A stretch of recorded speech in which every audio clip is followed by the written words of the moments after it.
যে অপরাধ সে করেছে তাকে মৃত্যুদণ্ড আদেশ প্রদান করেছে। দেশের ইতিহাসে এমন অভাবনীয় এবং দ্রুততম বিচার হয়তো এর আগে কেউ কখনো দেখেনি। মাত্র 6 কার্যদিবসে রায় ঘোষণা, সাধারণ মানুষ থেকে শুরু করে সোশ্যাল মিডিয়া সবখানে একটাই আলোচনা। বিচার তো শেষ, এবার শুধু সেই কাঙ্ক্ষিত চূড়ান্ত শাস্তির অপেক্ষা। কিন্তু আপনারা কি জানেন আদালতের সেই রায়ের পর এখন ঠিক কি অবস্থায় আছেন সেই ঘৃণ্য অপরাধী সোহেল রানা এবং তার স্ত্রী স্বপ্না খাতুন? জেলের অন্ধকার প্রকোষ্ঠে তাদের প্রতিটি মুহূর্ত কিভাবে কাটছে, কেন জেলের ভেতর তাদের একা রাখা হচ্ছে না, আর সবচেয়ে বড় এবং গুরুত্বপূর্ণ প্রশ্ন, তাদের সেই সর্বোচ্চ সাজা আসলে কবে কার্যকর হবে, নাকি আইনি মার প্যাঁচে এখনো বাকি আছে দীর্ঘ কোনো অজানা পথ? সবকিছুই নিয়ে আমাদের আজকের এই বিশেষ বিশ্লেষণধর্মী আয়োজন। আসল সত্যিটা জানতে না টেনে ভিডিওটি একদম শেষ পর্যন্ত দেখুন, কারণ পর্দার আড়ালের অনেক অজানা আইনি তথ্য ও জেলের ভেতরের লোমহর্ষক বাস্তবতা আজ আপনাদের সামনে তুলে ধরব।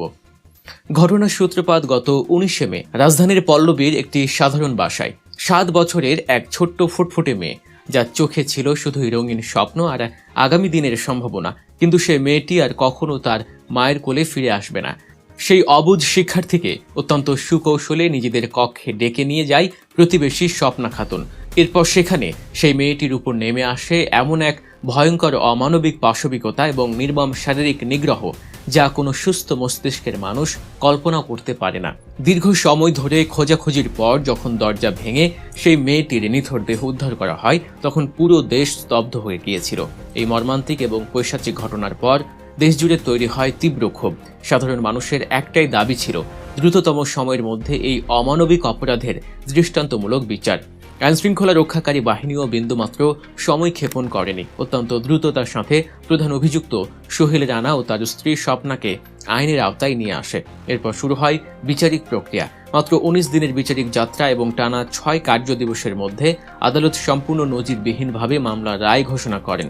প্রধান অভিযুক্ত সোহেল রানা এবং তার সহযোগী স্ত্রী স্বপ্না খাতুনকে দেয়া হয় দেশের সর্বোচ্চ আইনি শাস্তি তথা চূড়ান্ত দণ্ড, ফাঁসির আদেশ।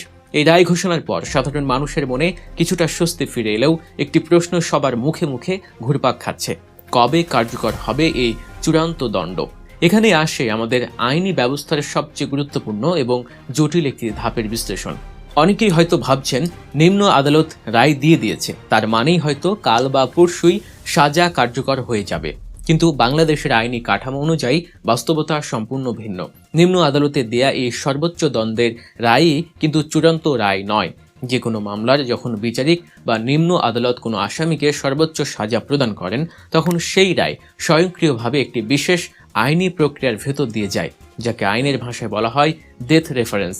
নিয়ম অনুযায়ী রায় ঘোষণার মাত্র 7 দিনের মধ্যে নিম্ন আদালত থেকে পুরো মামলার যাবতীয় নথিপত্র, সাক্ষ্য প্রমাণ এবং রায়ের কপি উচ্চ আদালত অর্থাৎ হাইকোর্টে পাঠাতে হয়।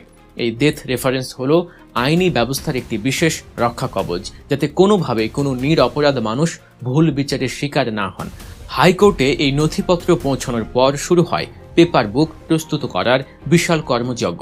পেপার বুক হলো মামলার শুরু থেকে শেষ পর্যন্ত প্রতিটি কাগজের একটি সমন্বিত রূপ। উচ্চ আদালতের বিজ্ঞ বিচারপতিরা এই পেপার বুক অত্যন্ত গভীরভাবে পর্যালোচনা করেন। নিম্ন আদালতে দেয়া সাক্ষ্য, প্রমাণ, তদন্তের রিপোর্ট সবকিছু তারা নতুন করে খুঁটিয়ে দেখেন। এরপর হাইকোর্ট চূড়ান্ত সিদ্ধান্ত নেন যে নিম্ন আদালতে দেয়া চূড়ান্ত দণ্ড বহাল থাকবে কিনা। এই আইনি প্রক্রিয়াটি সাধারণত বেশ সময় সাপেক্ষ। অনেক সময় বছরের পর বছর লেগে যায় এই জট খুলতে। কিন্তু এই মামলার ক্ষেত্রে পরিস্থিতি একটু ভিন্ন।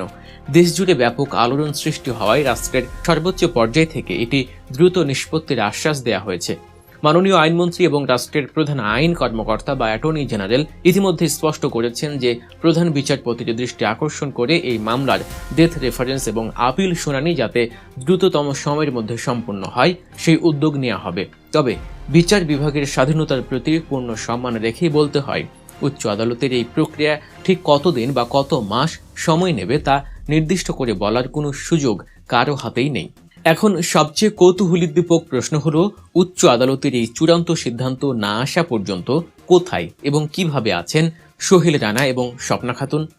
রায় ঘোষণার পরপরই তাদের দুজনের ঠিকানা বদলে গেছে। প্রধান অভিযুক্ত সোহেল রানাকে পাঠানো হয়েছে ঢাকা কেন্দ্রীয় কারাগারে, যা কেরানীগঞ্জে অবস্থিত, এবং তার স্ত্রী স্বপ্না খাতুনকে স্থানান্তর করা হয়েছে কাশিমপুর মহিলা কেন্দ্রীয় কারাগারে। সাধারণ বন্দীদের মতো তারা কিন্তু আর 10 জনের সাথে স্বাভাবিকভাবে মেলামেশা বা চলাফেরা করতে পারবেন না। সর্বোচ্চ সাজাপ্রাপ্ত আসামিদের জন্য কারাগারের ভেতর থাকে বিশেষ এক ধরনের নিশ্ছিদ্র প্রকোষ্ঠ, যাকে বলা হয় কন্ডেম সেল। বর্তমানে এই দম্পতির দিন কাটছে সেই কন্ডেম সেলের অন্ধকার 4 দেয়ালে।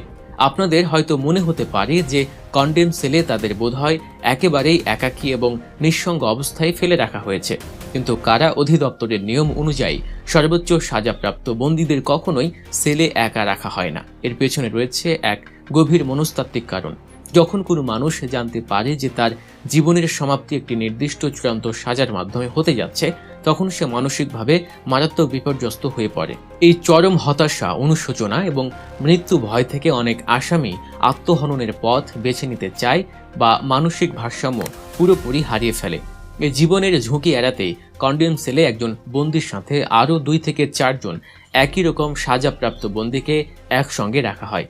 সোহেল রানা এবং স্বপ্নার ক্ষেত্রেও কারা কর্তৃপক্ষ ঠিক একই নিয়ম অনুসরণ করছে। কন্ডেম সেলের জীবন কোনো সাধারণ বন্দী জীবন নয়। এখানকার নিয়মকানুন অত্যন্ত কঠোর, নিখুঁত এবং রুটিন মাফিক। নির্দিষ্ট সময়ে মেপে খাবার দেয়া, নিয়মিত স্বাস্থ্য পরীক্ষা করা এবং কড়া নিরাপত্তার মধ্যে তাদের সার্বক্ষণিক নজরদারিতে রাখা হয়। 24 ঘন্টা কারারক্ষীদের তীক্ষ্ণ দৃষ্টি থাকে ওই সেলের দিকে। তাদের চলাফেরার পরিধি অত্যন্ত সীমিত। দিনের আলো দেখা বা খোলা বাতাসে শ্বাস নেওয়ার সুযোগ তাদের জন্য খুবই মাপা। প্রতিদিন প্রতি মুহূর্তে তারা চূড়ান্ত পরিণতির প্রহর গুনছে।